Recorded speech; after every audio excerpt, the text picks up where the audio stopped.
Bon après-midi à toutes et à tous. On va débuter cette rencontre, cette réunion. Donc avant de débuter, j'aimerais d'abord souhaiter la bienvenue aux maires, représentants municipaux, conseillers, partenaires, employés également de la CSR, journalistes. Donc merci d'être ici présents pour cette AGA de votre CSR péninsule acadienne qui représente justement le travail qui a été fait, le cumulant du travail qui a été fait durant la dernière année par nous tous, collectivement. Donc on pourra également prendre connaissance du fruit de ce travail. Donc je vais ouvrir la réunion avec l'ordre du jour. Donc au point 1, présence. 2, déclaration de conflit d'intérêt. 3, adoption de l'ordre du jour. Au point 4, adoption du procès-verbal de l'AGA du 22 mai 2024. Au point 5, adoption des états financiers vérifiés 2024. Au point 6, nomination d'un vérificateur financier. Au point 7, rapport annuel 2024. Au point 8, règlement administratif. Au point 9, nomination des dirigeants. Et 10, levée de la réunion. Donc, au niveau des présences, tout le monde est présent. Donc, ça, c'est conforme. Donc, merci beaucoup. Au niveau des conflits d'intérêts, est-ce qu'il y a des conflits d'intérêts suite à la lecture du procès-verbal de l'ordre du jour? Pas de conflit. Donc, ça me prendrait quelqu'un pour faire la proposition de l'ordre du jour. Donc, Denis et appuyé de Joseph. Denis Louzy. Ok, parfait. Donc, êtes-vous pour la question? Donc, tous ceux qui sont en faveur lèvent la main en disant oui. Oui. Ce non, et c'est adopté. Nous allons passer maintenant au point 4, adoption du procès-verbal de l'AGA du 22 mai 2024. Donc, le document a été circulé par courriel. Donc, les membres ont eu chance de prendre connaissance de la dernière AGA qu'on avait faite ici dans Caraquet. Donc, ça prendrait quelqu'un pour proposer l'adoption du procès-verbal de la réunion du 22. Donc, Bernard Savoie, Denis Landry. Avez-vous des corrections, des points que tout est beau? Parfait. Donc, on va passer au vote, si vous êtes prêts. Donc, tous ceux qui sont en faveur lèvent la main en disant oui. Oui. Ce non, et c'est adopté. Nous sommes rendus maintenant au point 5, qui est l'adoption des états financiers vérifiés 2024. Donc, sans plus tarder, je passe la parole à Estelle. Si tu veux juste allumer ton micro.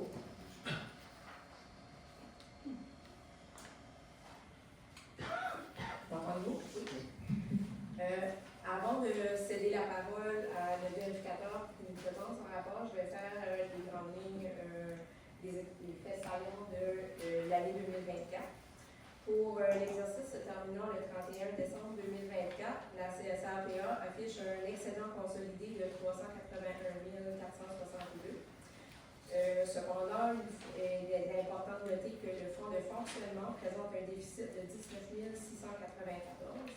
Cette différence est principalement attribuable aux charges liées à l'amortissement puis au service de la dette. Rémi va vous présenter plus tard le détail de ça. Ensuite de ça, au niveau du financement des revenus de la CSR, les revenus sont essentiels pour assurer la prestation efficace et durable des services aux communautés de la péninsule acadienne. Nos principaux revenus sont les contributions des municipalités qui sont de 5 millions de dollars. Ensuite de ça, il y a la vente de services pour 3,4 millions de dollars.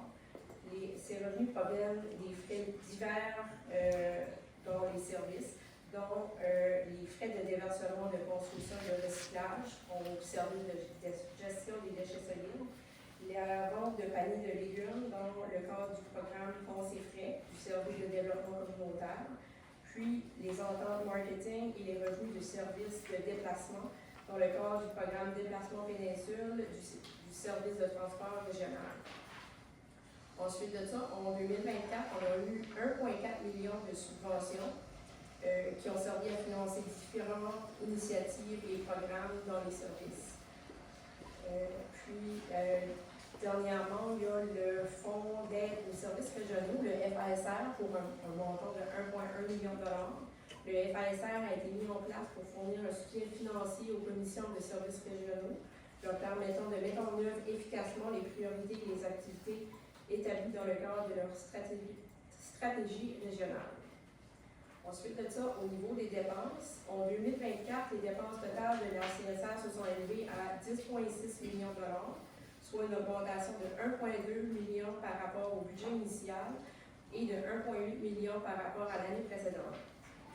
Parmi les dépenses au niveau de gestion des déchets solides, le total des dépenses sont demeurées stables en 2024, puis des économies réalisées sur l'enfouissement et le triage ont permis de compenser les hausses générales des salaires, puis les dépenses administratives et opérationnelles du service. En urbanisme, l'augmentation des dépenses est attribuable à l'embauche de personnel supplémentaire dans le cadre de la stratégie régionale pour l'élaboration des nouveaux plans locaux d'aménagement du territoire. Puis de plus, la mise en œuvre de nouvelles initiatives telles que le plan régional et adaptation PA a engendré des dépenses supplémentaires. Pour le transport régional, les dépenses ont aussi augmenté en raison de l'exploitation d'un autobus à temps plein tout au long de l'année 2024, ainsi que les coûts de préparation qui sont liés au lancement complet du service en 2025. Au développement communautaire, l'augmentation des dépenses est due à la gestion de nouveaux programmes tels que Planète Jeunesse et Pensée Frais, ainsi qu'à l'initiative liée à l'étude sur le logement. Puis finalement, au développement économique, les dépenses ont augmenté principalement en raison de projets additionnels réalisés grâce au financement provenant du programme de promotion des collectivités. Ça fait un peu le tour des principales dépenses et revenus. Finalement, je vais laisser la parole à Rémi. Cette année, la vérification de la CSR-PA a été réalisée pour la première fois par la firme Allen Paquet et Arsenault. C'est une firme de la région de Bathurst qui a aussi des bureaux à Miramichi et à Carrollton. Allen Paquet et Arsenault a des services complets en vérification, fiscalité et conseil financier. La firme a réalisé de nombreuses vérifications financières pour des entités publiques, incluant plusieurs commissions de services régionaux.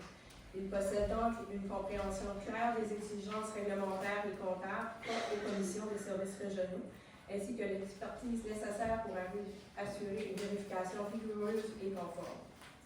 Nous avons le plaisir d'accueillir M. Rémi Boudreau, CPA-CGA, qui agit en tant que chef de vérification pour notre dossier. M. Boudreau est CGA depuis 2009 et œuvre dans le domaine de la pratique publique depuis 21 ans. Il possède une vaste expérience dans la planification, l'exécution de la mise en œuvre de contrôle de qualité tout au long du processus de je vais lui céder maintenant la parole pour la présentation de son rapport. Merci Rachel. Pour les états financiers, je vais commencer avec la page 2. Le rapport des auditeurs indépendants, qui est finalement notre produit, d'autres en tant que vérificateur, c'est le rapport des auditeurs. Notre rapport est divisé en 4 grandes sections. Premièrement, la première section, c'est l'opinion. C'est l'opinion qu'on émet sur les états financiers. Ici, vous voyez au deuxième paragraphe, ça dit « À notre avis, ces états financiers consolidés donne à tous les égards importants une image fidèle de la situation financière de la Commission des services régionaux péninsule acadienne au 31 décembre 2024. Autrement dit, on donne une opinion favorable sur les états financiers qui se trouvent dans le document. La deuxième section, c'est le fondement de l'opinion. C'est sûr qu'en tant que vérificateur, pour arriver à une opinion, il faut qu'on se fonde sur des principes comptables généralement reconnus du Canada, des normes à suivre, une déontologie quand même assez stricte, et certains tests qu'on est tenu de faire sur les états financiers avant d'être capable d'arriver avec cette opinion-là. Ensuite de ça, en troisième lieu, c'est important de dire que la responsabilité de la direction, la responsabilité ultime des chiffres dans les états financiers, c'est la responsabilité de la direction. Puis ensuite, ça nous amène au quatrième point. Et notre responsabilité à nous comme vérificateurs, c'est d'émettre une opinion sur les états financiers. Si on va à la page 4, l'état des résultats d'exploitation du surplus accumulé consolidé, qui sont vraiment les résultats de l'année pour la commission. On a la première colonne qui est votre budget pour l'année. La colonne du milieu, c'est les chiffres actuels de 2024. Puis l'année 2023 et ensuite. Ça fait que si je me concentre sur la colonne du milieu, qui est vos chiffres actuels pour l'année 2024, on commence avec les revenus. Il y a des ventes de services pour 3,1 millions, des frais facturés aux membres pour 5 millions, autres revenus pour 2,8 millions, puis un petit revenu d'intérêt de 26 Il y a des revenus totaux pour 11 982 pour l'année du 1er janvier au 31 décembre 2024. Ensuite de ça, il faut soustraire les dépenses des différents services. L'administration, 2,5 millions, services financiers, 121 000, gouvernance, 51 000, collaboration planification locale, 726 000, service de planification et d'inspection des bâtiments, 1 million, gestion des déchets solides, 3,3 millions, promotion touristique, 418 000, développement économique, 675 000, développement communautaire, 507 000, service de transport régional, 743 000, sécurité publique, 156 000, infrastructure sportive et récréative, 180 000. Toutes les dépenses ensemble, ça amène à 10 620 521. Si on prend les revenus moins les dépenses, ça donne un surplus annuel de 389 461 pour l'année.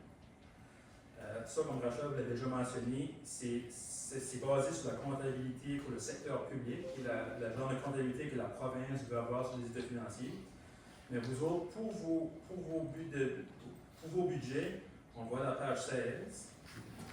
Puis à la page 16, là, ce qu'on fait, nous autres ici, c'est comme un petit tableau. Puis on divise tout ça par service. Puis on commence avec le surplus ou déficit annuel selon la comptabilité de service public.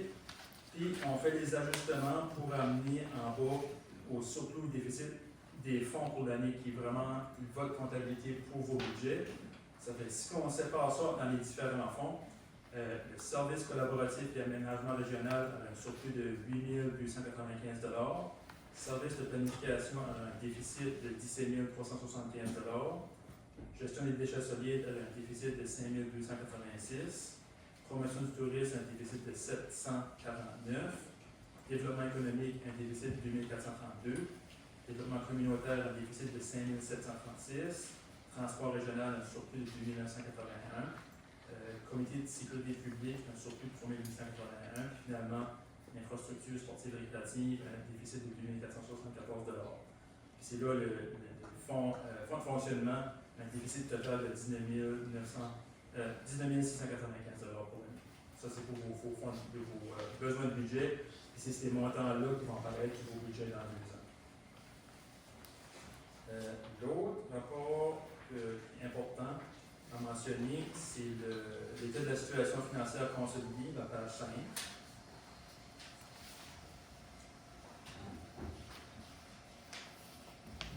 L'état de la situation financière consolidée, c'est un portrait vraiment de la commission au 31 décembre 2024, les actifs et les passifs. Ça fait, si on regarde les actifs financiers, vous avez l'encaisse au 31 décembre, l'argent qui est dans le compte de banque, 851 436 Les comptes à recevoir, c'est des sommes qui étaient dues à la commission, mais qui n'étaient pas encore reçues au 31 décembre, 683 162 Ensuite de ça, les sommes à recevoir des agences gouvernementales, ça, c'est les rapports de TVH à recevoir. Le TVH, c'est 65 556 Et ensuite, des sommes à recevoir du gouvernement provincial et fédéral, qui sont des subventions que vous n'avez pas encore reçues, mais qui étaient à recevoir au 31 décembre, 925 723 Total d'actifs financiers, 1 928 877 pour les actifs financiers.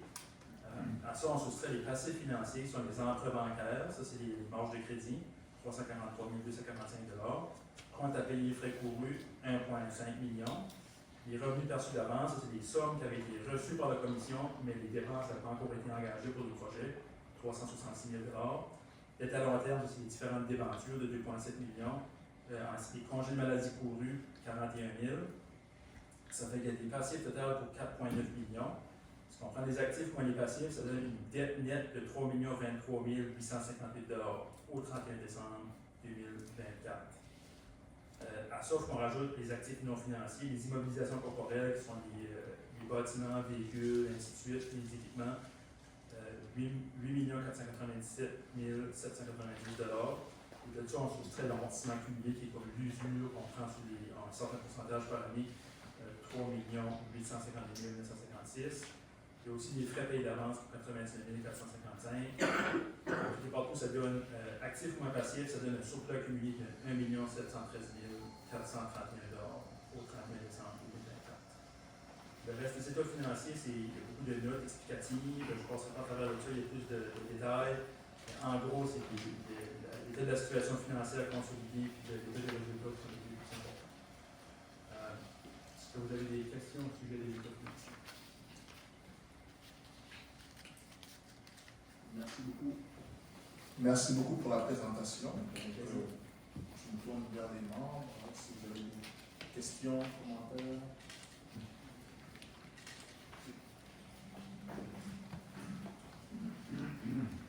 Pas de commentaire. C'est un très bon rapport positif.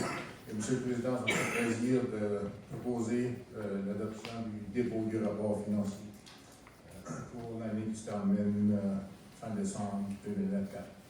Merci.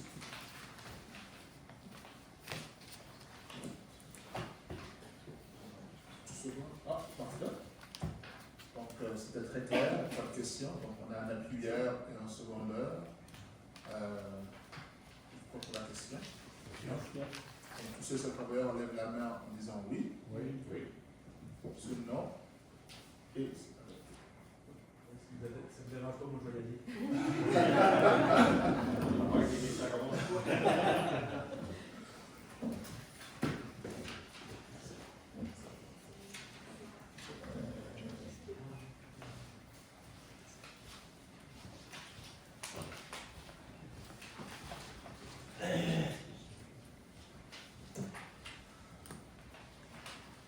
nous sommes rendus au point 6.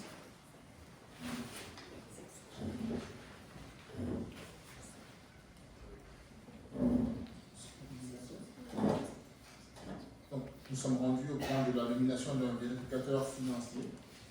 Donc, on a reçu un contrat sur plusieurs périodes, plusieurs années, ou c'était juste un an? Ok. Parfait.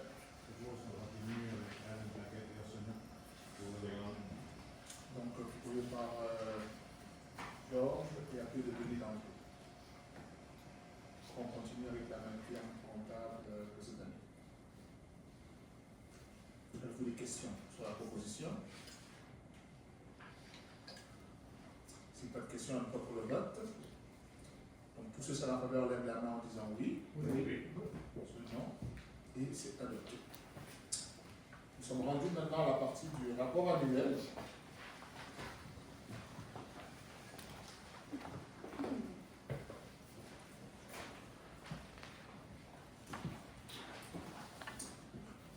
Donc, à titre de président, je vais vous présenter le rapport annuel. Donc, c'est avec un immense plaisir que je vous présente le rapport annuel 2024 de la Commission des services régionaux de la péninsule acadienne. Cette année encore, notre organisation a été au cœur de nombreuses initiatives et projets structurants pour la région. Je tiens d'abord à remercier les membres du conseil d'administration pour leur engagement indéfectible et leur conseil judicieux tout au long de l'année. Je souligne également le travail remarquable de toute l'équipe de la CSRPA, menée d'une main de maître par notre première dirigeante, Mélanie Thibodeau. Donc, grâce à votre professionnalisme et votre dévouement, nous avons su relever de nombreux défis et faire progresser notre mission. De plus, je veux remercier tous nos ordres de gouvernement, partenaires, organismes et citoyennes qui ont collaboré étroitement avec nous en l'entremise des comités sectoriels, événements et diverses initiatives. Votre contribution a enrichi notre réflexion et guidé nos actions sur le terrain. Grâce à ce travail concerté, plusieurs projets d'envergure ont vu le jour, générant un effet de levier de plus de 1,5 million. Donc, en voici un aperçu des travaux qui ont été réalisés au cours de l'année. Il y a eu la refonte complète du site internet de la CSRPA, la signature d'une entente avec Circulum Matériel pour la collecte des matières recyclables dans les communautés déjà desservies, la création de l'Alliance de l'énergie du Nord en collaboration avec les CSR Chaleur, Restigouche et Premières Nations de Papineau, El River et la Riverbar, soutenu par l'APK, un projet de communauté côtière résiliente au climat avec Valores, élaboration d'une stratégie régionale de croissance et de développement de la main-d'œuvre, de multiples initiatives communautaires et partenariats régionaux, une collaboration avec le CAINA-PA, la Véloroute de la péninsule acadienne et la santé publique, le développement de stratégies touristiques régionales, la participation active au rendez-vous Acadie-Québec, l'expansion du réseau Pensée Frais, projet jeunesse, notamment Planète Jeunesse, le lancement de l'image de marque et du site web du service de croissance régionale Inspire Péninsule Acadienne, l'optimisation du service d'urbanisme, le lancement d'un programme pilote d'immigration en milieu rural, la tenue du forum sport, loisirs et culture. De plus, nous avons bénéficié d'investissements ciblés pour un projet d'adaptation au changement climatique dans les districts ruraux, la gestion sécuritaire des déchets ménagers dangereux et un projet de sensibilisation au recyclage. Par ailleurs, nous avons chapeauté et mené plusieurs études également au courant de la dernière année. Une étude de planification régionale des infrastructures sportives et récréatives, le développement d'une stratégie de logement pour la région et l'élaboration d'un plan de développement de la zone agricole de la péninsule acadienne. En parallèle à cela, la CSRPA a poursuivi ses efforts de représentation en rencontrant divers députés, ministres provinciaux, hautes commissions, organismes communautaires ainsi que les 2 associations municipales. Il me serait impossible de résumer en quelques lignes l'ampleur du travail accompli cette année. C'est la raison pour laquelle je vous invite chaleureusement et avec fierté à parcourir ce rapport qui témoigne de la richesse des accomplissements et de la diversité de nos actions. En rédigeant ces quelques lignes, conscient qu'il s'agit de mon dernier rapport à titre de président, je repense au chemin parcouru depuis la réforme de la gouvernance locale. Éternel optimiste, je demeure convaincu de la grande valeur qu'apporte la concertation entre nos municipalités au développement de notre collectivité. Je vous invite à continuer d'entretenir cette culture de collaboration qui, j'en suis certain, portera ses fruits à moyen et long terme et permettra de consolider les progrès que nous avons su bâtir ensemble. En terminant, je vous remercie de continuer à faire confiance à votre CSRPA qui s'engage à améliorer sans cesse ces processus et ces pratiques pour le bénéfice durable de nos communautés. Je vous souhaite une bonne lecture des plus enrichissantes et vous remercie pour votre confiance et votre engagement. Merci beaucoup. Et je vais passer maintenant la parole à notre première dirigeante pour présenter également certains faits. Bonjour à tous. Merci, Monsieur le Président. Bonjour aux membres du conseil d'administration, aux employés ainsi qu'aux gens dans la salle, aux partenaires qui sont venus nous rencontrer pour la présentation justement de notre AGA 2024. Donc avant que je débute le message de mon rapport annuel, j'ai 2 petits messages à faire. Donc, une copie du rapport est présentement sur notre site web. Donc, pour ceux qui ont un téléphone qui aimeraient regarder notre rapport annuel, donc je pense qu'il est disponible actuellement sur notre site web. Donc, même lorsque vous le retirez, vous pourrez toujours avoir accès en ligne à notre rapport annuel. Puis également, j'aimerais remercier spécialement les employés qui ont travaillé à l'élaboration du rapport parce que nos directeurs de services vont chercher toute l'information des employés des différents services qui sont sous leur responsabilité. Puis par la suite, il faut prendre cette information-là, puis l'analyser, puis de voir comment on peut la transmettre dans un rapport annuel pour que ça soit facilement lisible et compréhensible. Donc, merci énormément à Karine, à Louise et à Julie qui ont travaillé très, très fort dans les derniers jours, je vous dirais, pour qu'on puisse vous présenter aujourd'hui ce rapport annuel. Donc, merci beaucoup pour votre travail. Donc, maintenant pour mon message. Donc, c'est donc avec grande fierté que je vous présente le rapport annuel 2024 de la CSRPA. Ce rapport témoigne du travail soutenu réalisé par notre organisation pour répondre aux nouveaux mandats qui ont été issus de la réforme de la gouvernance locale, tout en consolidant nos services existants et en poursuivant nos engagements envers le développement de notre région. L'année 2024 a été marquée par la mise en œuvre concrète de plusieurs initiatives amorcées au cours des années précédentes, puis le président en faisait justement mention. Donc, après avoir jeté les bases en 2023, nous avons vu naître des projets structurants dans les services mandataires, donc nos services qui sont obligatoires. Ces services prennent forme de manière tangible sur le territoire grâce à l'engagement d'équipes compétentes et à une vision commune orientée vers les besoins des communautés. En parallèle, la stratégie régionale qui a été adoptée l'an dernier s'est avérée être un outil essentiel à notre quotidien. Elle guide nos priorités, elle alimente nos décisions et nous permet de mesurer nos progrès. Grâce à elle, chaque action entreprise est alignée sur une vision qui est commune, ce qui renforce notre cohésion organisationnelle et notre impact sur le terrain. Nos services traditionnels ont également poursuivi leur évolution. Le service d'urbanisme continue d'adapter son offre à la nouvelle réalité municipale avec des plans d'aménagement plus inclusifs et représentatifs des besoins actuels. Quant au service de gestion des déchets solides, il a su s'ajuster aux nouveaux partenaires et aux incertitudes du secteur, principalement avec le partenariat avec Circular Materials, tout en maintenant un service de qualité pour nos citoyens. Je tiens à souligner le travail remarquable de l'ensemble de nos employés. Leur professionnalisme, leur créativité, leur engagement permettent à la CSR d'avancer avec confiance dans un environnement en constante transformation. Et je vous dis, depuis 2013, c'est une constante transformation. Donc, il y a eu beaucoup de changements depuis le début. Donc, merci à chacune et à chacun d'entre vous pour votre précieuse contribution. Aux nouvelles personnes, donc nos nouveaux employés qui ont rejoint notre organisation cette année, je vous souhaite la bienvenue. N'oubliez pas que vous jouez un rôle important dans la poursuite de notre mission collective.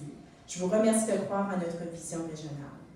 Enfin, je veux adresser mes remerciements sincères aux membres du conseil d'administration. Votre appui indéfectible, votre écoute et votre volonté de faire avancer la région sont des atouts inestimables de notre organisation. J'aimerais aussi également souligner tout particulièrement le dévouement de notre président, M. Kassim Doumbia, qui est à son dernier mandat. Son appui envers la CSRPA a été inestimable dans la poursuite des objectifs de notre organisation et son leadership a marqué un chapitre important de notre développement régional. Donc, merci à toutes et à tous pour votre collaboration, votre engagement et votre confiance. Ensemble, nous bâtissons un avenir dynamique et durable pour la péninsule acadienne.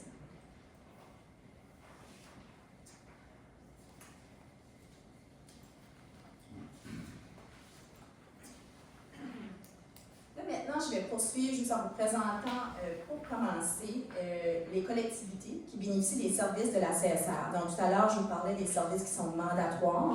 Donc, nos services qui sont obligatoires en vertu de la loi de la prestation des services régionaux. Puis également des services qui sont collaboratifs. Donc, les communautés qui ont choisi de se mettre ensemble, de collaborer pour offrir un service de type municipal, mais souvent en profitant des économies d'échelle ou également aussi augmenter le niveau de service qu'on peut offrir. Donc, au niveau de la CSR, vous voyez les communautés, donc déchets solides, élimination, donc ça c'est un service qui est obligatoire. Toutes les communautés utilisent ce service-là, donc urbanisme, tourisme, développement économique, développement communautaire, transport régional, sécurité publique, infrastructures sportives. Donc, vous voyez que toutes nos communautés font partie de ces services-là. Au niveau de la collecte des déchets, donc, toutes nos communautés, à l'exception de la municipalité régionale d'Acadie qui reçoit le service. Contrôle des chiens, donc l'ensemble de nos communautés reçoivent également aussi un service de contrôle des chiens, à l'exception de Tracadie et le district rural de la péninsule acadienne. Mais à partir de 2025, c'est que le district rural reçoit également aussi le service de la CSR. C'est ça, Julien? Je pense que le district rural. Non, le district rural, non, c'est ça, c'est pas encore. Et aéroport de la péninsule, donc toutes les communautés aussi font partie du service de l'aéroport de la péninsule.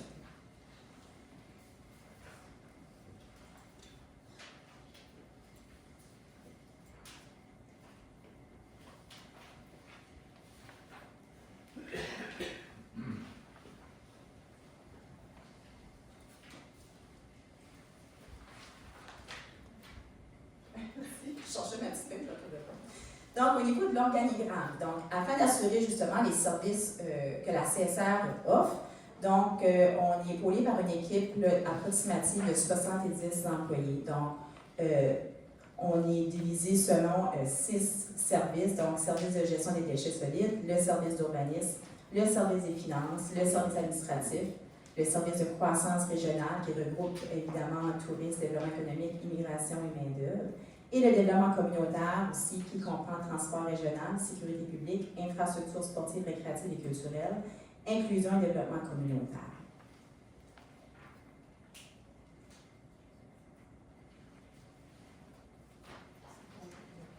Donc maintenant, sans plus tarder, je Je pense que c'est Benjamin qui va nous présenter la partie de son service, le service d'urbanisme et d'aménagement du territoire.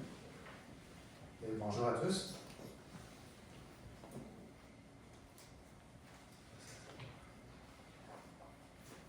Donc, je vais vous présenter quelques chiffres. Vous pourrez en avoir plus directement dans le rapport. Au niveau du nombre de permis de construction, c'est des chiffres que je vous ai déjà présentés au mois de janvier, mais bon, c'est pour l'ensemble de l'année 2024. On a une diminution du nombre de permis de construire de 490 permis en 2024 par rapport à 569 en 2023. Donc une diminution de 14%. Plusieurs facteurs peuvent expliquer cette diminution-là. C'est sûr qu'on a toujours des constructions qui sont sans permis, donc des infractions. Mais au-delà de ça, je pense que c'est principalement les taux d'intérêt qui étaient assez élevés l'année dernière. Puis on espère que cette année, on aura plus de mise en chantier avec ces taux d'intérêt qui sont un peu plus intéressants. Au niveau de la valeur totale de l'investissement au sol, on a une diminution également vu qu'elle est proportionnelle au nombre de permis, un moins de mise en chantier, donc moins d'assiette fiscale. On a ici une estimation de la valeur investie à peu près 47 millions, donc une diminution de 9% également. On a quand même 3 projets qui ont dépassé le million d'investissement. On avait l'épicerie dans la municipalité des Hautes-Terres, on avait un complexe de 15 logements à Caraquette, et puis on avait un multifamilial de 11 logements à Néguac. C'est les 3 projets qui ont dépassé le million l'année dernière.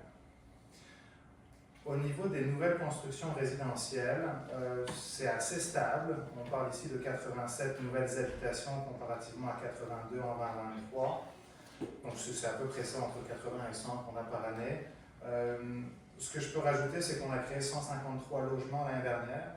Puis 153, si on compare aux besoins par année estimés par le rapport de Richard Saillant, qui est à 325, on est à la moitié de ce qu'on devrait avoir. Donc il faudra avoir plus de mise en chantier de logements en 2025 et les prochaines années. La diapositive d'après, s'il te plaît. Donc là, au niveau des dérogations, donc forcément, on a aussi une diminution du nombre de dérogations, vu que c'est lié ou c'est proportionnel au nombre de permis, moins de permis, donc moins de demandes de dérogation. On a toujours entre 80 et 100 demandes qui passent devant le CRP, donc on a des dérogations au zonage que vous voyez en bleu, des dérogations au lotissement que vous voyez en orange, puis en gris toujours sur le diagramme le plus coloré, c'est les demandes de rezonage. Donc si on additionne ces 3-là, on a entre 80 et 100 demandes qui passent par année au CRP. On a rajouté également que sur les 67 points dérogatoires, on en a accepté 67 points dérogatoires au zonage ont été acceptés et 11 ont été refusés. Oui, on n'accepte pas toutes les dérogations. Il y en a qu'on refuse quand même.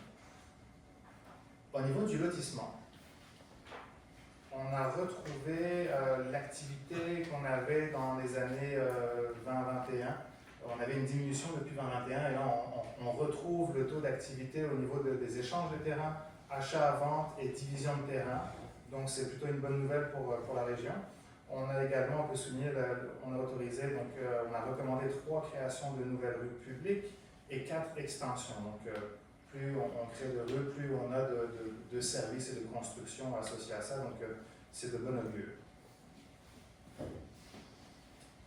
Puis finalement, en termes de communication, collaboration, on a organisé un atelier à l'automne dernier destiné aux conseillers municipaux et aux administrations sur les procédures judiciaires et les résultats qu'on pouvait escompter quand on avait des situations d'infraction au niveau municipal. On a une 50aine de participants, donc beaucoup d'élus de la région ont assisté. Je pense que c'est un atelier qui a vraiment fait du bien en termes de prise de conscience et de connaissance par rapport à comment fonctionnent les organismes judiciaires.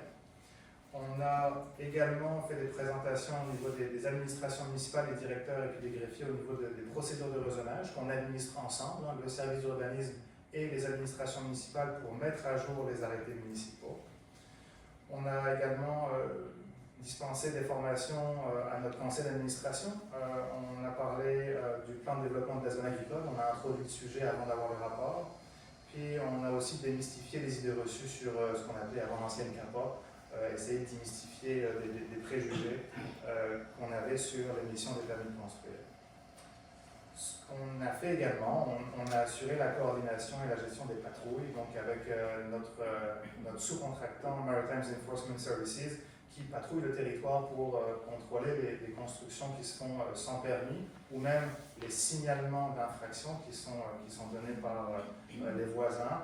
On a distribué 118 avis d'infraction et on a surtout fait beaucoup de sensibilisation. C'est-à-dire que l'agent de Maritimes allait sur le terrain dès qu'il voyait une construction et puis il allait parler, il allait donner une carte en disant « Vous savez, c'est important de faire une demande de permis, veuillez en faire une et puis vous mettre en conformité avec les arrêtés municipaux. » Donc l'année dernière, c'était vraiment une occasion de renouer le lien entre nos agents et la population pour leur dire qu'il est important d'aller chercher des permis de construction.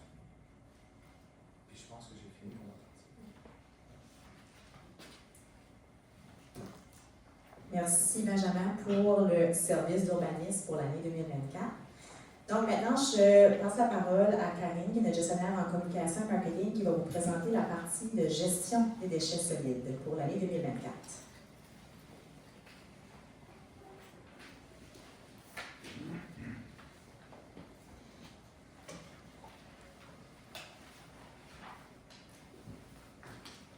Au niveau du service de gestion des déchets solides, ici vous avez le tableau qui explique les quantités de déchets en tonnes métriques qui a été reçu en 2024.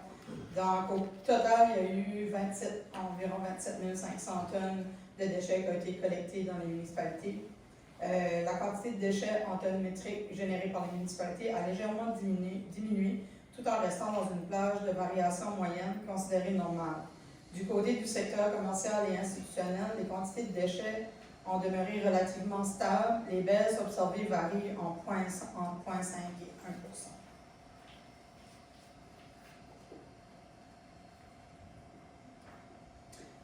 Au niveau du centre de triage, en 2024, la CSR a collecté 1799 tonnes de matière recyclable au total, ce qui représente 13,1 % de la quantité municipale totale.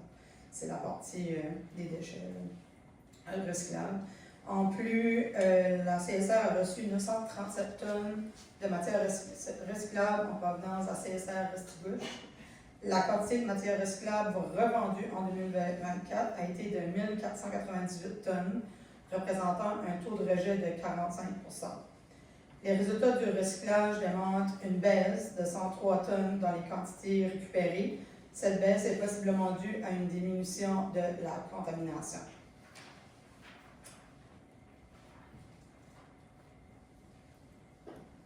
Au niveau des déchets de construction, la CSR opère une aire de déchets de construction du mois de mai à novembre. En 2024, 1029 tonnes de déchets de construction ont été acheminés via le programme élaboré à cet effet. C'est réservé aux déchets de construction uniquement, particulièrement les déchets en provenance des entrepreneurs en construction et des particuliers. Le service offert en 2024 était à 66 $ la tonne, ce qui représente une économie intéressante par rapport au coût d'enfouissement.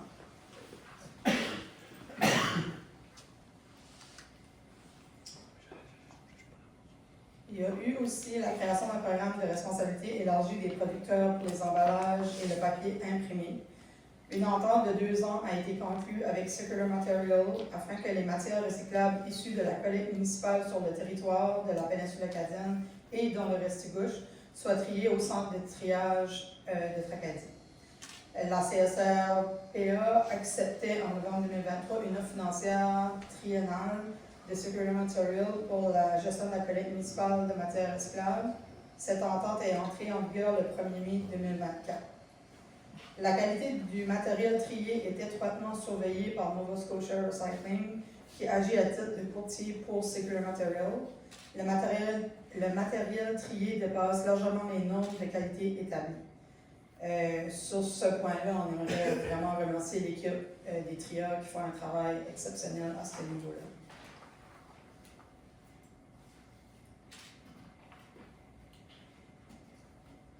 Au niveau de la sensibilisation et l'éducation environnementale, il y a eu plusieurs présentations qui ont été faites dans les écoles de la péninsule acadienne. Il y a environ plus de 700 élèves qui ont été rencontrés, et c'est de tous les niveaux. Il y a eu des ateliers sur le compostage et les biodigesteurs. Au total, il y a eu 5 ateliers d'introduction qui a été offert dans diverses municipalités, Paquetteville, Néguac, Boc-à-Raquette, Lamay. Celui de Caraquette était au marché centre-ville. Puis il y a eu beaucoup de présence lors des événements régionaux dans la péninsule acadienne. On peut voir des photos, il y a le salon péninsule, il y a au niveau de l'aquarium, la fête de l'été, puis la fête de l'automne. Donc la CSR est un peu partout dans la saison estivale. Je vais laisser la parole à Geneviève pour le service de croissance régionale. Merci, Karine. Donc, pour le service de croissance régionale, je pense qu'à la prochaine diapo, on voit un peu dans les actions qu'on a pu faire en 2024. Il y a notamment eu le lancement de l'image de marque d'Inspire Péninsule Acadienne. Ça a eu lieu le 15 mai dernier au club de golf de Pocmouche. Donc, l'image de marque a été lancée, a été établie, puis il y a aussi un nouveau site web qui a été mis en ligne, qui rassemble en fait toute l'information servant à inciter les gens à découvrir les atouts de la région, vraiment positionner l'attractivité de la péninsule acadienne pour les gens qui souhaitent travailler, investir, étudier, visiter, etc. Ici, dans la péninsule acadienne. Donc, si ce n'est pas déjà fait, vous pouvez visiter inspirepéninsuleacadienne.ca. Mais si on tape péninsuleacadienne.ca, ça dirige également vers ce site web-là. Ensuite, on a également déployé la stratégie régionale de croissance et de développement de la main-d'œuvre. Donc, à partir d'un forum qui regroupe plusieurs partenaires pour le marché du travail, on a entamé des initiatives qui se rattachent dans le fond à la stratégie régionale de croissance et de développement de la main-d'œuvre. Donc, cette stratégie-là, bien sûr, ça sert à évaluer les besoins actuels ou futurs et les défis des employeurs en termes de main-d'œuvre. On sait tous que c'est un sujet qui est toujours d'actualité, non pas seulement ici, mais un peu partout. Et dans l'évaluation, des défis des employés aussi. Donc, ça s'adresse vraiment à examiner tout ça et à trouver des solutions parce que, essentiellement, ce qu'on vise à faire, c'est augmenter la population active dans la péninsule acadienne, soutenir ceux qui sont en quête d'un emploi et, bien sûr, ça inclut les nouveaux arrivants, plus particulièrement parce qu'une croissance de la main-d'œuvre passe nécessairement par les nouveaux arrivants. Ensuite, bien sûr, en ce qui concerne les nouveaux arrivants, puis notre collaboration avec les employeurs, puis assurer un bon milieu de travail, il y a eu des formations de sensibilisation interculturelle qui ont été effectuées en partenariat avec le CAINA, Péninsule Acadienne, dans le but d'améliorer la communication entre les employés et leurs employeurs. Donc, dans le fond, pour assurer un milieu plus inclusif et sécuritaire et motivant pour les nouveaux arrivants. Donc, 9 sessions ont été offertes auprès de 36 employeurs de la péninsule acadienne. Également, un projet qu'on soutient, qui figure à la stratégie régionale de la péninsule acadienne. Notre service, dans le fond, veut soutenir la création d'une seule chambre de commerce pour la péninsule acadienne, afin de favoriser une voix forte et concertée autour des enjeux et opportunités possibles dans le milieu des affaires de la région.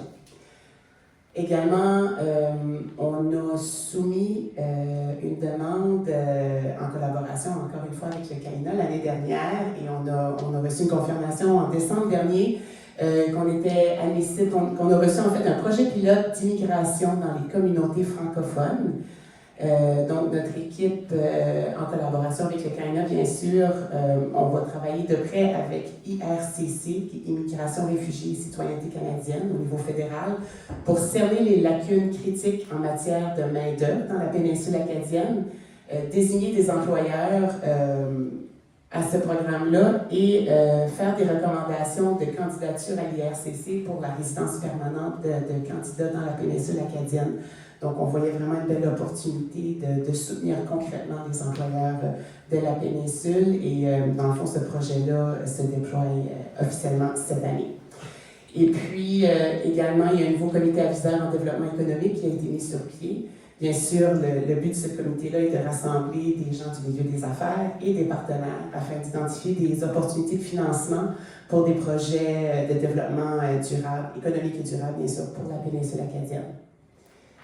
Et là, je crois qu'on est rendu au développement touristique. Alors, la saison touristique est demeurée quand même stable en 2024 pour la péninsule. Le taux d'occupation des hébergements et des campings ont connu un taux d'occupation un peu plus bas qu'en 2023, mais toujours supérieur à 2018 et 2019, donc pré-pandémie. Et il y a eu une nouvelle campagne qui a été mise sur pied, une nouvelle campagne marketing numérique, qui a su faire grimper la portée dans le fond numérique qu'on avait de la marque Tourisme Péninsule Acadienne de façon considérable. On parle même d'une augmentation moyenne de, je ne crois pas en voyant, mais 429%. Donc, ce qui contribue à cette fulgurante augmentation-là, c'est que c'était vraiment une campagne qui avait peut-être un meilleur positionnement auprès des publics cibles. Ainsi que l'utilisation des photos des gens d'ici. On voit quelques exemples à l'écran, peut-être que vous en avez vu circuler dans les réseaux sociaux. C'est sûr que quand on met les gens au cœur des campagnes, ça interpelle toujours davantage les touristes ou les gens dans les réseaux sociaux. Donc, une très belle réussite qui nous a d'ailleurs, je vais en profiter pour nous vanter un petit peu, on s'est mérité un prix à l'Association d'industrie touristique du Nouveau-Brunswick pour cette campagne. Donc, ça, c'était pour la campagne de 2024. Et je crois qu'il y a d'autres données à la diapo suivante. Donc, pour la période estivale de 2024, la péninsule acadienne a connu un taux d'occupation de 75% en juillet, comparativement à 80% au même mois l'année précédente, et 81% en août, comparativement à 80% en août 2023. Donc, une petite augmentation de ce côté-là.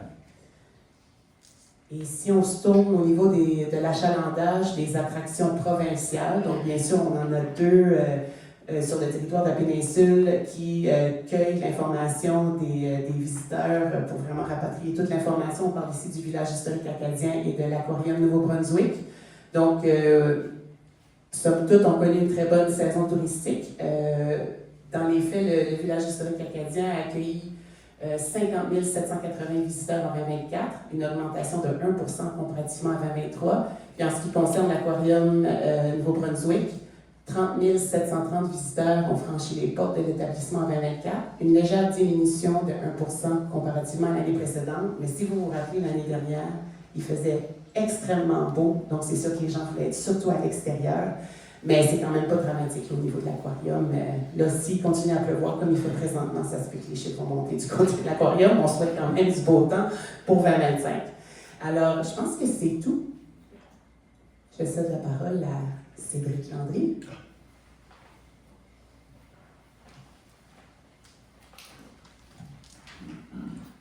Un micro comme mon service communautaire, on se pense. Bon, pour la part sur le développement communautaire, on ne peut pas passer à côté du service de transport collectif qui en était, on dirait qu'il manque beaucoup d'informations parce que ça a tellement évolué depuis quelques mois, mais on était vraiment notre première année complète de l'offre de service sur le projet pilote à l'époque qui desservait Carrick et Chipagan, littéralement. Donc, en 2024, on avait ce trajet test-là qui faisait l'aller-retour de 6 fois par jour. On débutait à 6h42 du matin, terminait à 6h55 en soirée, puis lundi au vendredi, bien sûr. Un autobus de 22 passagers, on se rappellera qu'à l'époque, cet autobus nous avait été fourni par l'UNCS, qui nous a permis justement d'entamer les démarches. Parce que pour ceux qui sont dans le dossier depuis longtemps, vous vous rappellerez que l'acquisition de l'autobus a quand même pris un certain délai. Donc notre flotte est finalement arrivée au complet, mais à l'époque, on voulait justement commencer le plus tôt possible à offrir le service de transport sur la péninsule acadienne. Ça comprenait 34 points d'embarquement, bien sûr, prédéterminés sur le circuit. À l'époque, on avait 2 chauffeurs, 4 remplaçants et une répartitrice. Le service célébrait l'anniversaire de son premier trajet officiel le 23 novembre. Et pour l'occasion, fruit du hasard, on atteignait le 3000 embarquements à cette date spécifique-là. Donc, c'était tout prévu. J'avais dit au chauffeur de refuser des gens la journée précédente. Non. Mais je vous dirais que c'était quand même des bons chiffres pour le début. On se rappellera, je me rappelle des discussions qu'on avait eues avec mes amis, d'autres intervenants à l'époque, des régions du Québec qui nous disaient ne soyez pas découragés si les premiers mois, personne n'embarque sur vos autobus. Des gens qui avaient commencé des dizaines d'années auparavant nous disaient on a fait des mois et des mois et des mois, et nous, dès la première journée, les gens commençaient à l'utiliser. C'est une bonne nouvelle, et je vous donne un petit scoop du rapport annuel 2025. Ça a été le même cas pour lorsqu'on a fait l'expansion. Les gens ont commencé à l'utiliser dans la région de Tracadie, par exemple. Alors qu'on a Littéralement, la première journée, il y a des gens qui l'ont utilisé pour se rendre soit à Chupagan ou Caracal. Donc, on a bien hâte de l'étendre sur le reste du territoire, dont la mer de Néguac, d'ici la fin de l'année, bien sûr. Ensuite, on a bien sûr le transport communautaire qui vient se rattacher au service de transport régional qui est déplacement péninsule, qui existe depuis quand même belle lurette, depuis 2015. Et puis, ce projet-là existe bien sûr, d'abord et avant tout par la part des bénévoles qui donnent de leur temps à cette initiative-là. Les chauffeurs sont des chauffeurs bénévoles qui utilisent leur propre voiture, bien sûr, pour aider le déplacement, faciliter le déplacement des gens. Également, les partenaires clés sont la Société d'inclusion économique et sociale, qu'on appelle souvent la SIES et non la sieste. Juste de ne pas se méprendre.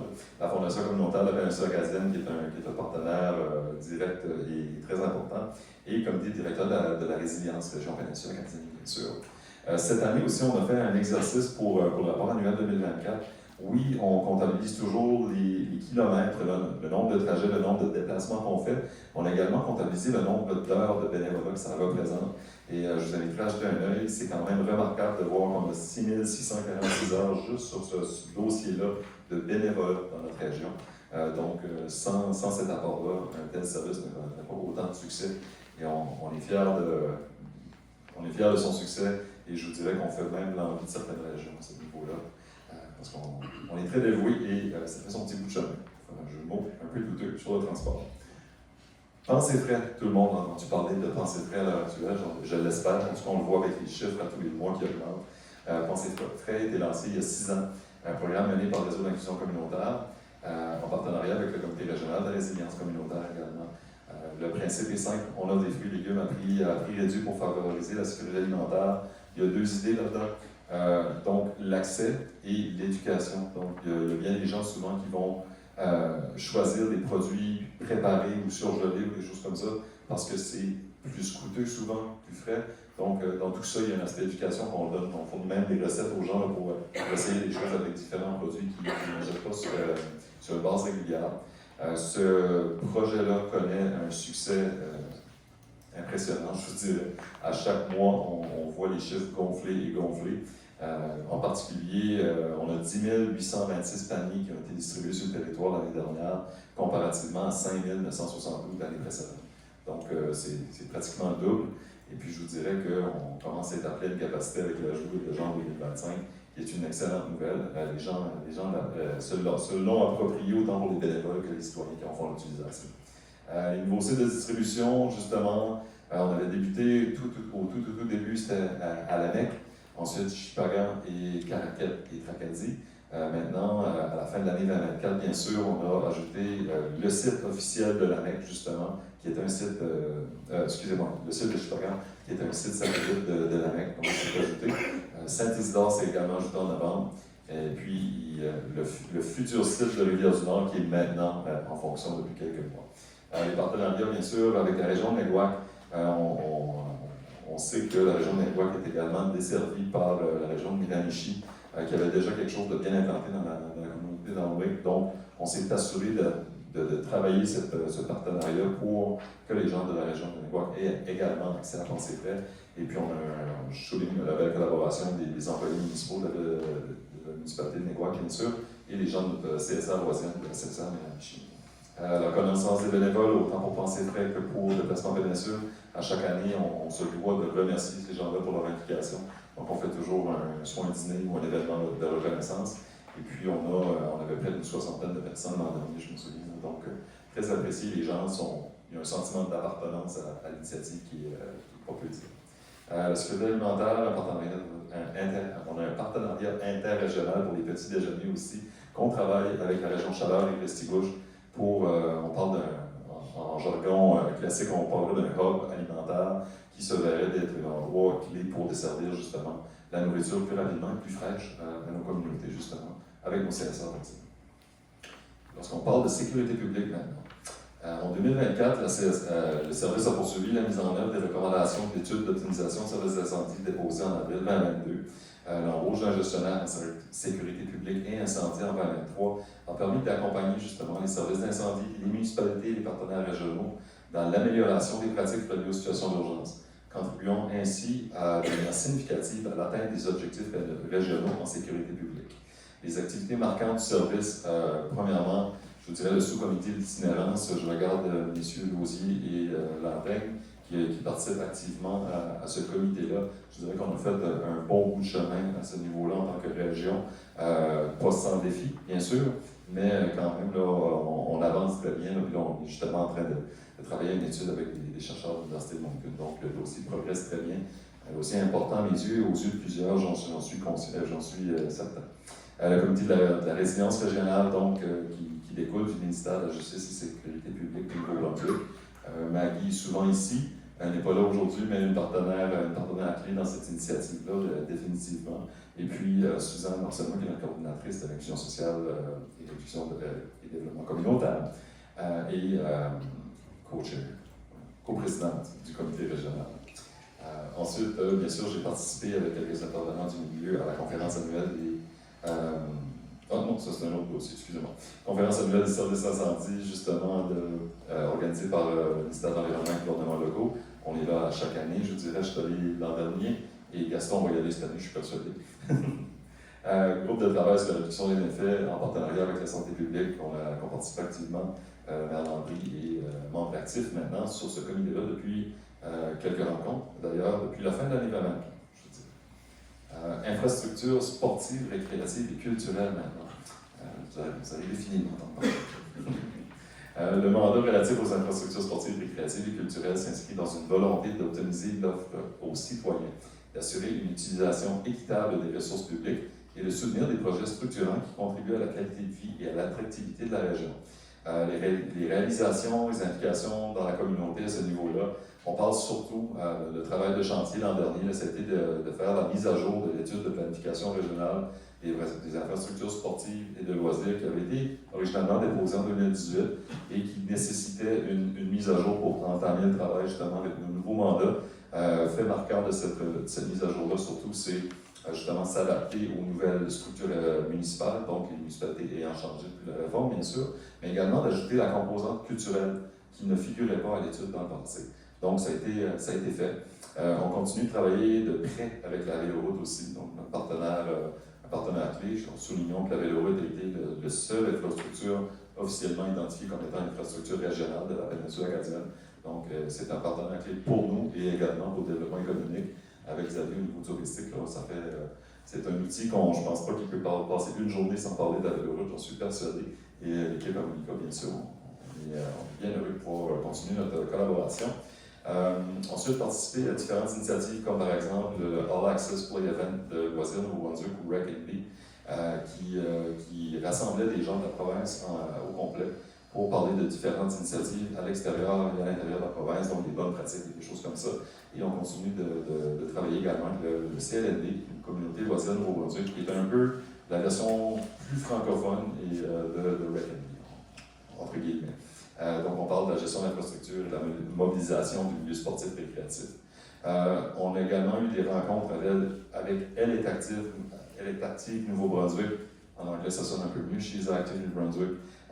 Pour ceux qui sont dans le domaine des sports et des loisirs, l'intégration et l'accès pour les filles, c'est un dossier, les femmes bien sûr, c'est un dossier d'importance car on le voit littéralement, c'est perceptible. Là. Je viens de terminer une camp de sélection de soccer dans la péninsule acadienne. Et juste pour vous donner un exemple, les garçons 11 ans et moins, il y avait une soixantaine de jeunes qui se sont présentés, et les filles 4. Donc, ça démontre toute l'importance de faire de la promotion et d'inciter les jeunes filles, de leur donner des outils pour se présenter dans le monde du sport et des loisirs. Les 4 qui étaient là, écoute, ils voulaient vraiment, par exemple, il y avait de la qualité, je vais donner ça, mais on va continuer à les aider là-dedans. Mais à ma grande surprise, j'ai découvert cet organisme-là l'an dernier et ils font un travail remarquable à ce niveau-là. Ensuite, bien sûr, on a eu la visite des représentants du ministère du Tourisme, Patrimoine et Culture en octobre qui ont littéralement fait une tournée des CSR, mais on a une belle collaboration avec eux, avec M. Marc Arsenault, qui est le remplaçant de ceux qui connaissaient Gilles Breyer, justement, travaille directement avec Mathieu, un nouveau membre de notre équipe. Donc, un beau partenariat entre la province et la région qui se traduit directement avec les municipalités. Par la suite, bien sûr. On passe à Planète Jeunesse. En 2024, le programme d'orientation Planète Jeunesse poursuit sa mise en œuvre dans la péninsule acadienne. rappelle que dans le cadre d'un projet pilote provincial de 5 ans, qui est inspiré d'un modèle islandais de prévention, ce modèle est reconnu depuis plus de 20 ans en Islande, vise à réduire la consommation de substances et le comportement à risque chez les jeunes grâce à une approche communautaire fondée sur des données probantes. Le Nouveau-Brunswick a choisi 4 régions. On en fait partie, littéralement. Woodstock, Saint-Jean et le comté de Kent en font également partie. Donc, on a un mix de régions rurales et de régions urbaines, également un mix de francophones, et de régions francophones et de régions en majorité anglophones également. Donc, on voit vraiment tous les différentes régions de la péninsule qui sont, de la province, excusez-moi, qui sont représentées. Une initiative qui a fait énormément de chemin l'année dernière, beaucoup de collaborations. Je regarde là justement avec son équipe à la santé publique. Ça commence à prendre des racines dans la région, c'est ce qu'on souhaite. Projet pilote de 5 ans, c'est très vite passé. Ce qu'on souhaite vraiment, c'est utiliser ces 5 années-là pour implanter puis enraciner ce dossier-là dans la région qui est hyper important pour l'avenir de notre belle jeunesse, littéralement. Principale réalisation, le sommet de parents qui est le sommet des parents. Sommet de parents, ça sonne un peu drôle. Sommet des parents qui a eu lieu en octobre. Également le forum sport, loisirs et culture qui a eu lieu un peu plus tard en octobre, qui était très enrichissant d'ailleurs. Et j'en profite pour lancer une invitation tout de suite. Il y aura la partie 2 cette année. Donc on vise l'automne également. Et puis vous recevrez bien sûr une invitation à cet effet-là. Mais on veut continuer justement sur ces initiatives-là pour donner une chance à nos associations, les gens qui sont impliqués dans les domaines de faire partager leur voix et justement de développer quelque chose d'un peu plus concis, si vous voulez, dans la péninsule acadienne. Ensuite, la conférence provinciale sur la prévention du crime. Alors, on y a participé à titre de panéliste pour présenter un peu ce qu'on vivait dans la péninsule acadienne avec des initiatives telles que Planète Jeunesse. Participer à la conférence provinciale, bien sûr, de l'organisme provincial de jeunesse.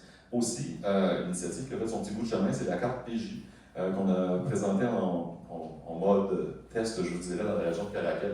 La carte PJ, c'est une carte qui était offerte à certains jeunes d'école secondaire pour leur donner un accès à des activités sportives ou sociales à prix réduit, par exemple. Donc, ça a été quand même bien reçu et on compte développer la chose et l'élargir le plus possible au reste de la péninsule acadienne, qui c'est intéressant, et on va développer des partenariats à ce niveau-là. Puis bien sûr, mise sur pied et soutien des 4 sous-comités. Pour la péninsule acadienne, je vous dirais que c'est ça la grosse particularité comparativement aux autres régions. On a 4 communautés écoles avec lesquelles on travaille, donc la polyvalente primaire de Caraquet, Marie-Esther de Chupagan, le Centre scolaire de la Fontaine de Néguac, et puis l'UWA Lausier de Tracadie. Les autres régions en ont généralement une, peut-être 2 polyvalentes, donc on travaille de près pour donner à chaque région leurs mots, mais aussi leur couleur, justement, dans ce dossier-là, dans notre propre région. J'ai terminé, et c'est maintenant le tour de...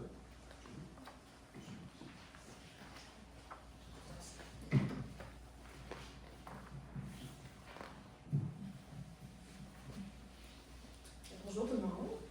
Au niveau de l'aéroport de la péninsule acadienne, on sait que l'aéroport joue un rôle crucial en offrant un accès rapide et efficace aux patients requérant des soins critiques, permettant ainsi leur transfert vers des centres médicaux spécialisés dans les meilleurs délais. Au cours de l'année 2024, l'aéroport a enregistré 69 atterrissages comparativement à 98 l'année précédente, ce qui représente une diminution de 30 Quand on regarde le graphique, par exemple, sur les 5 dernières années, on peut voir que ça fluctue d'année en année, mais la moyenne se maintient quand même relativement bien.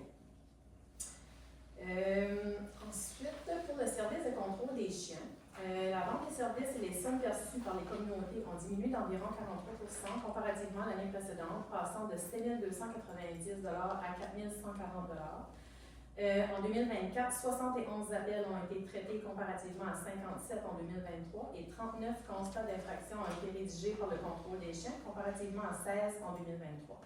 On voit une diminution au niveau de l'inscription, de l'achat des tags des chiens et les immatriculations des chiens, mais on voit une augmentation du service, de l'activité du service sur le territoire. C'est tout pour moi.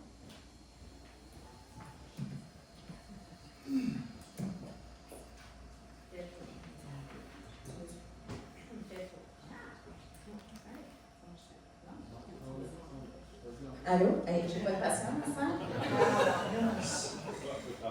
Ah, j'ai pas de temps. Pour revenir au niveau des chiens, là, c'est sûr que cette année-là, c'est sûr c'est la réforme. Donc, c'est sûr qu'avec les nouveaux territoires, les nouvelles responsabilités, tout ça, il y avait quand même du travail à faire. Je pense que les employés municipaux n'ont pas nécessairement couru pour les tags de chiens. Mais c'est sûr que l'année prochaine, on est en train de modifier également la plateforme parce que la plateforme qu'on utilise est quand même assez complexe, surtout au niveau administratif, pas nécessairement au niveau de l'utilisateur en tant que tel, mais au niveau administratif, c'est très complexe. Donc, on va apporter des modifications, puis on veut vraiment travailler sur une campagne avec les communautés directement, puis voir comment est-ce qu'on peut augmenter justement l'immatriculation des chiens. C'est quand même important parce que c'est un service qui est quand même de plus en plus utilisé, je vous dirais, parce que nous, on le touche beaucoup plus directement dernièrement, mais je vous dirais que les gens l'utilisent beaucoup.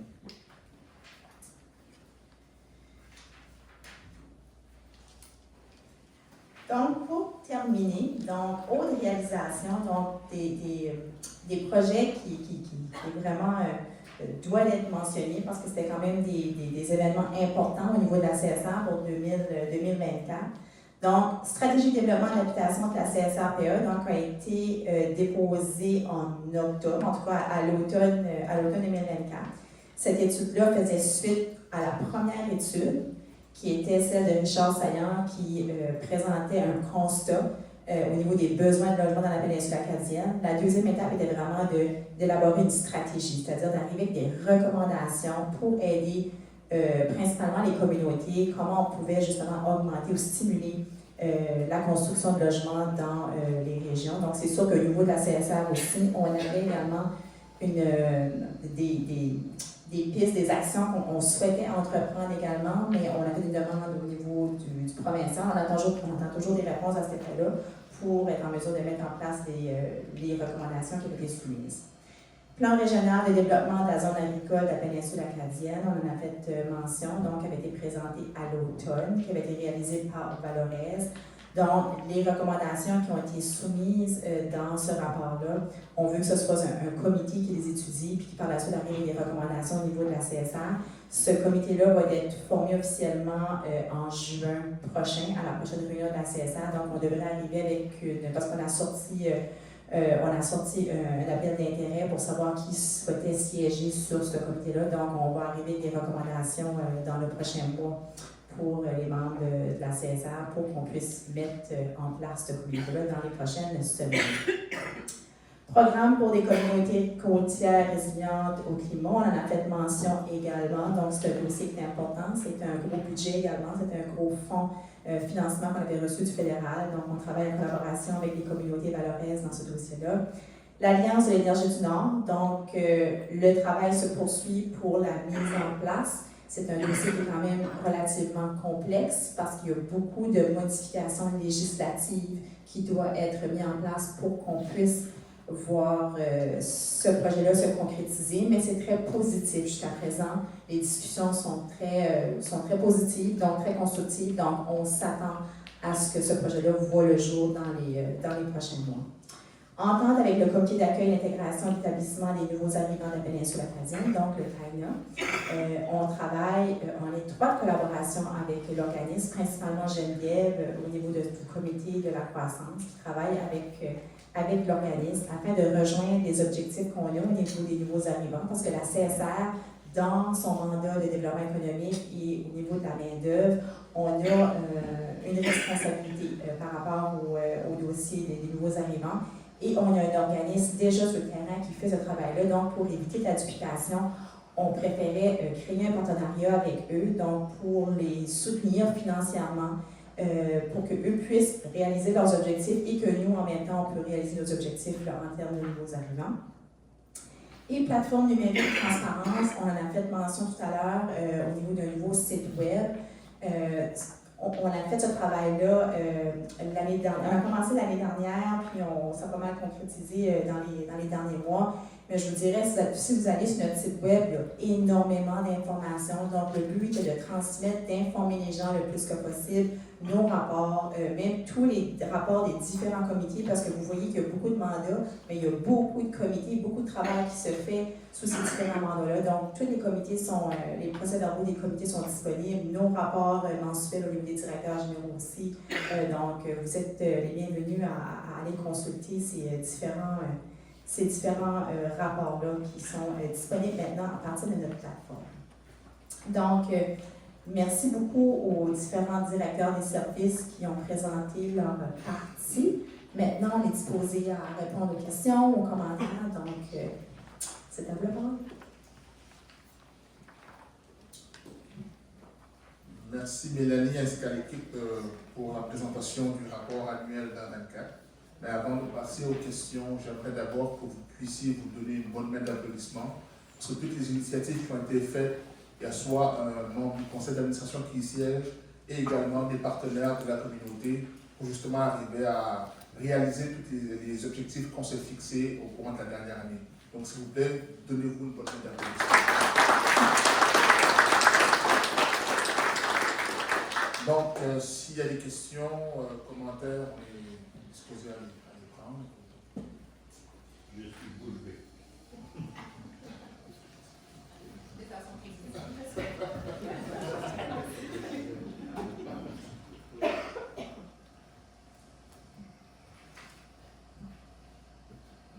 Comme je l'ai dit, je suis bouche bée et de façon positive. Merci pour le travail qui a été fait parce que c'était une collaboration de tout le monde. Je pense que tout le monde a mis l'épaule à la roue, c'est pour ça qu'on avance aussi bien présentement dans la péninsule acadienne. C'est mon avis. Merci.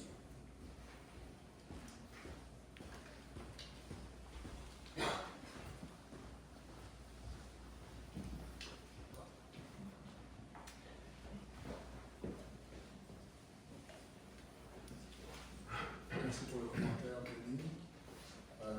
D'autres commentaires, questions? S'il n'y en a pas, on va passer au dépôt du rapport annuel. Donc, ça prendrait une proposition pour accepter le dépôt du rapport annuel. Donc, Denis Landry et Denis Louisier. Appui. Donc, est-ce que pas pour la question? Tous ceux qui sont en faveur, lèvent la main en disant oui. C'est non. Et c'est adopté.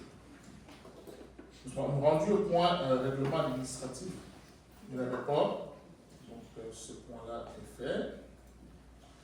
Donc on est rendu maintenant à la partie nomination des dirigeants. Donc comme je l'ai dit dans mon rapport annuel, ceci complétait ma dernière année de 3 ans à titre de président. Donc les règlements administratifs ne permettent pas d'aller au-delà de 3 ans, donc ça prend une pause. Donc sans plus tarder, j'aimerais qu'on puisse nommer un directeur d'élection. Donc je proposerai Benjamin. Donc, si vous êtes d'accord avec ça. Donc Joseph propose. Moi je propose Benjamin, Joseph appuie. Donc si vous êtes pas pour la question, tous ceux qui sont en faveur, s'il vous plaît, en levant la main. Selon. Et c'est adopté, donc je passe maintenant la parole à Benjamin pour guider justement l'élection du nouveau conseil d'administration. Merci de votre confiance. Ça n'a pas été trop imposé. On va dire que j'ai dû faire une bonne job l'année dernière. J'avais juste une question. Oui. Vu que l'élection est dans 1 an, on n'aurait pas pu continuer avec le même conseil d'administration. De toute façon, les élections sont annuelles. Donc, C'est annuel quand même. On poursuit donc. Oui. Donc, nous avons 3 postes à pourvoir aujourd'hui. Nous avons le poste de président, vice-président et trésorier. Je vais pour chaque poste proposer 3 fois des nominations. Puis après, j'aurai besoin d'une proposition pour que les nominations cessent. Donc, pour le poste de président, y a-t-il des nominations dans la salle?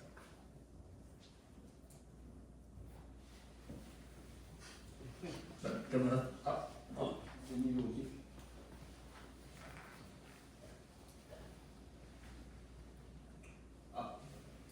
Bien. Il y a un autre main. Qui est nominé Denis Landry aussi.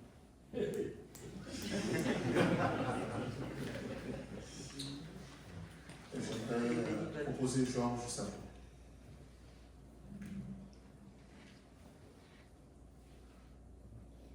Bien.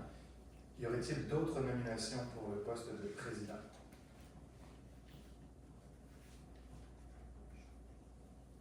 Une dernière fois, y aurait-il d'autres propositions, d'autres nominations pour le poste de président?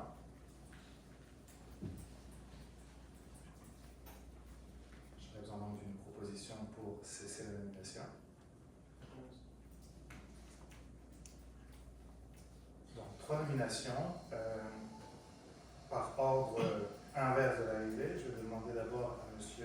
Georges Savoie si vous acceptez la nomination. Est-ce que M. Denis Landry, vous acceptez la nomination?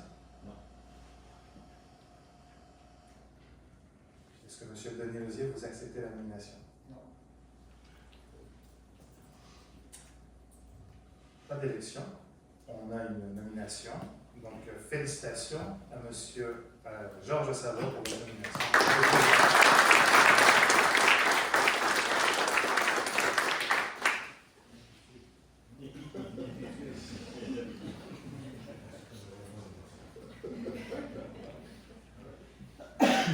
On va passer maintenant au poste de vice-présidence. Y aurait-il des nominations dans la salle pour le poste de vice-président? Je propose Denis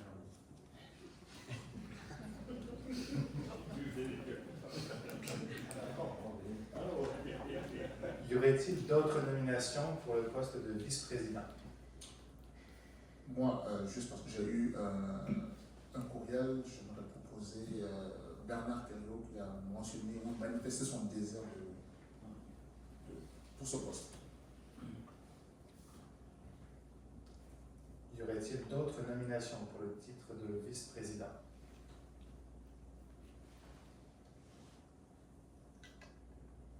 Je redonne une proposition pour cesser les nominations. Donc, je ne demanderai pas à M. Bernard Thériault s'il accepte, vu qu'il a été proposé. Est-ce que M. Denis Landry, vous acceptez la nomination à titre de vice-président? On va le laisser là-bas. Bien, donc officiellement, Bernard Thériault est nommé à titre de vice-président. On passe maintenant au dernier poste à pourvoir, le poste de trésorier. Y aurait-il des nominations dans la salle pour le poste de trésorier? On va nominer Joseph Quentin.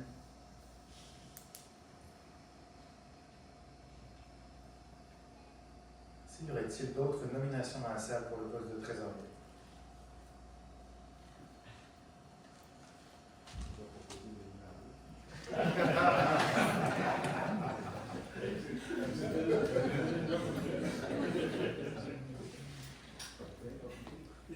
Y aurait-il d'autres nominations pour le titre de trésorier?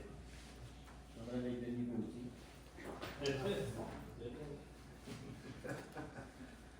Merci, j'aurais besoin d'une proposition pour cesser les nominations. Monsieur Denis Lausier, est-ce que vous acceptez la nomination au poste de trésorier? Monsieur Denis Landry, est-ce que vous acceptez la nomination au poste de trésorier? On va laisser ça à ma collègue Joseph. Monsieur Joseph Campagne, est-ce que vous acceptez la nomination à titre de trésorier? Oui. Merci. Félicitations, vous êtes élu au titre de trésorier.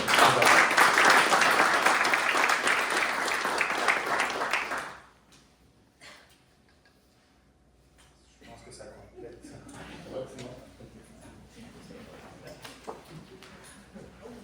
Ben, merci Benjamin pour avoir présidé cette rencontre. Donc, félicitations au nouveau conseil d'administration qui a été élu. Donc, on a bien hâte de poursuivre le travail avec vous pour l'année qui s'en vient. Puis à toutes et à tous, également aux membres ici présents, j'aimerais vous remercier de votre participation à notre AGA. On arrive à la fin de la réunion, point 10 de la réunion. Donc, ça. Une question? Oui, j'avais un commentaire. Oui, un commentaire. Étant donné que c'est mon dernier mandat,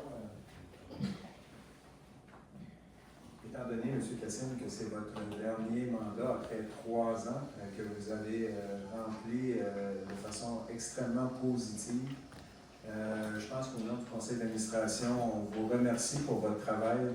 En plus que ça a été dans un contexte de réforme, il y a eu beaucoup de changements aussi au niveau de la CSR. Vous avez fait ça de façon, en tout cas, vraiment exemplaire, puis on peut être satisfait au niveau des exécutifs. Je pense que ça mérite une bonne main d'applaudissement pour le travail.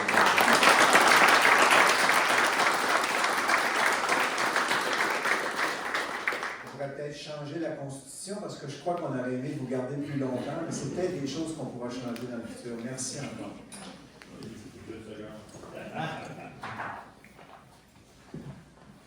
J'aimerais aussi aussi remercier Kassim pour le travail qu'il a fait. Je pensais que ça faisait pas, il me semble que ça faisait juste 1 an qu'il était là. Ça a passé tellement vite, il y a eu tellement de changements. Alors, merci beaucoup, Kassim, aussi, pour le travail qu'il a fait. Je sais qu'il a occupé quand même différentes tâches, différentes autres organisations. Alors, merci beaucoup et j'espère qu'on pourra continuer à te consulter pour les bonnes expériences que tu as eues comme président dans le passé. Je remercie tout le monde pour la confiance que vous me portez. Je peux seulement, comme président, refléter un peu le travail, les opinions du comité et des maires de la péninsule et j'essaierai de le faire aussi objectivement que possible. Je remercie aussi les membres de la dernière année et surtout les employés, Mélanie et l'équipe. Quand je regardais tout à l'heure le rapport, je me rappelle en 2013, c'est l'année qui était là dans le temps, le rapport n'était pas aussi épais que celui-là, mais ça démontre quand même qu'il y a eu un travail extraordinaire de fait par Mélanie et son équipe, puis je n'ai pas peur de le dire, au niveau des 12 commissions, je suis convaincu qu'on est la meilleure de la province et probablement celle qui travaille le mieux ensemble. Alors je félicite les employés et aussi les membres, les maires et le président du TSM. Alors j'espère qu'on pourra continuer longtemps et que la péninsule pourra rayonner comme une étoile, on dirait, pour toute la province et donner l'exemple ailleurs. Donc, merci.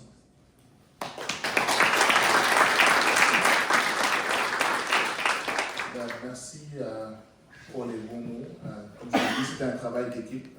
Cela n'aurait pas été possible sans justement l'appui de l'équipe, également vos conseils avisés. Donc merci également pour ces belles 3 années. Puis on continue le travail. Je vais rester autour de la table. On va continuer à travailler justement main dans la main pour faire avancer nos dossiers, notre mission et notre vision. Donc merci encore. Ça peut être le temps pour faire la levée de la